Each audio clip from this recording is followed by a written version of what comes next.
Ongietorri, oinarrizko azalpenen kanpalekura. Einaut, goazen oinarrizko galdera bat erantzutera. Zer da glasiar bat? Ezer baino lehen, komenigarria da zer ez den azaltzea.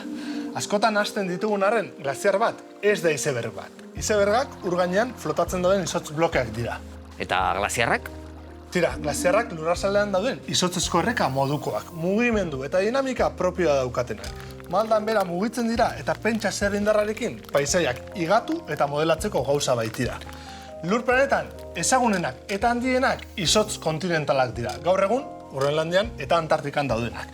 Bertan, izotzaren ia gehiena batzen da.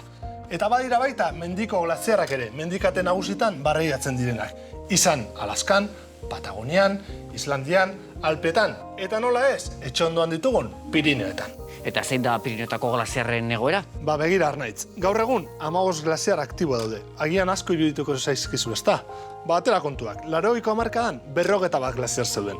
Ordutik 26 glasiar desagertu dira eta gelditzen diren 15ak desagertzeko zorian daude. Klima aldaketak nola eragin die glasiar hauei? Ba, ondo dakizun bezala Arnaitz, planeta berotzeak glasiarren urtzea bizkortu egin du. Eta horrek, arriskutsua diren beste hainbat eragin ere sortu ditu. Hala nola, itsasmaiaren igoera, muturreko ekaitzak eta uholde bortitzak. Argi dago, arazoa zein den. Oso azkar ari da aldatzen klima, baina Einaut, zein da soluzioa? Irtenbide bakarra, gure ohiturak ahalik eta azkarren aldatzea da. Ez dezagun beharko utzi gaur egin dezakeguna.